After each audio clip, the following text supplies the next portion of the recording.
হবিগঞ্জ আঞ্চলিক পাসপোর্ট অফিসে সীমাহীন দুর্নীতি আর দালাল চক্রে দৌড়াতে সাধারণ মানুষ অতিষ্ঠ। অবশেষে সেই চক্রের বিরুদ্ধে সেনাবাহিনীর অভিযানে আটক হয়েছেন ৩ কর্মকর্তা সহ ৬ জন। সেনাবাহিনীর এই অভিযানকে কেন্দ্র করে জেলা জুড়ে আলোড়ন সৃষ্টি হয়েছে। হবিগঞ্জ প্রতিনিধি আব্দুল হালিমের পাঠানো রিপোর্ট জানাচ্ছেন মিজান শাহজাহান। হবিগঞ্জ আঞ্চলিক পাসপোর্ট অফিস যেন ঘুষ আর দালালের অভয়ারণ্য। দীর্ঘদিন ধরে চলা ঘুষ বাণিজ্য আর সিন্ডিকেট চক্রের বিরুদ্ধে অভিযানে নামে সেনাবাহিনী। এ সময় ৩ কর্মকর্তা সহ কয়েকজনকে আটক করা হয়।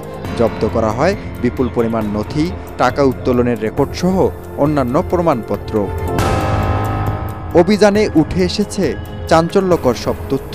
প্রতিদিন গড়ে 350 থেকে 450টি পাসপোর্ট আবেদন জমা পড়ে এই অফিসে। এর মধ্যে 95% দালালদের মাধ্যমে।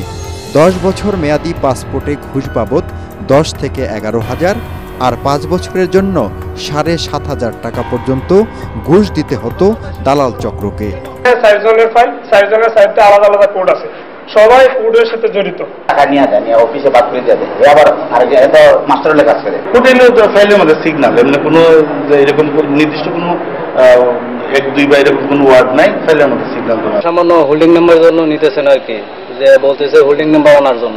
অভিযানে আটককৃতদের মধ্যে আছেন ডাটা এন্ট্রি কন্ট্রোল অপারেটর লতিফা বেগম, নিরাপত্তা প্রহরী ওসমান গনি, পরিচ্ছন্নতা কর্মী উমেশ পাল সহ 3 দালাল।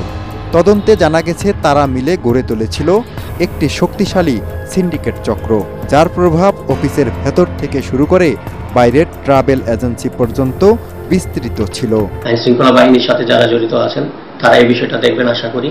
কোনো ধরনের ভুল ভ্রান্তি বা কোনো ধরনের যদি এখানে সমস্যা পরিলক্ষিত হয় আমাকে অবহিত করবেন। তাদের বিরুদ্ধে নিয়মিত মামলা হবে, সেই মামলায় অনুসন্ধানে যে তারা অপরাধী এর বিরুদ্ধে যদি পাশাপাশি অন্য কেউ তার সঙ্গে জড়িত থাকে ইনভেস্টিগেশনে তাদের কথা অবশ্যই উঠে আসবে। ভুক্তভোগীরা বলছেন দুর্নীতিবাজদের দৃষ্টান্তমূলক শাস্তির আওতায় আনতে হবে, যেন আগামীতে কোনো কর্মকর্তা কর্মচারী বা দালাল চক্র অনিয়ম দুর্নীতিতে জড়ানোর সাহস না দেখায়।